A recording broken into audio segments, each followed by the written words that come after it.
শুভ, চলো আসর নামাজটা পড়াহি। ভাই চলেন।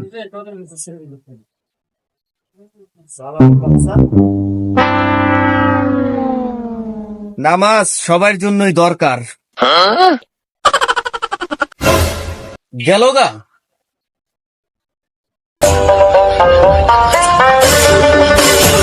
শুভ, শুভ বাসায় আছো? আসসালামু আলাইকুম ভাই। ওয়ালাইকুম সালাম। বাহ শুভ, আজকে তোমার অনেক সুন্দর লাগতেছে। ভাই আজকে শুক্রবার জুমার দিন না, কারো একটু না ঠিক আছে, আজকে অনেক ভালো লাগতেছে। ভাই কালকে আসরের সময় তুমি চলে গেলা, আসলে আমি খুব কষ্ট পাইছি। ভাই কিছু মনে করেন না, এমনকার থেকে যামু। আজকে ডাক দেওয়ার লগে লগে আইলা, ব্যাপারটা কি বুঝলাম না ভাই। ভাই বুঝলেন না, আজকে তো শুক্রবার, মসজিদে মিষ্টি দিব, জিলাপি দিব, সবাই এই কারণে তো সবার আগে যেতে হবো।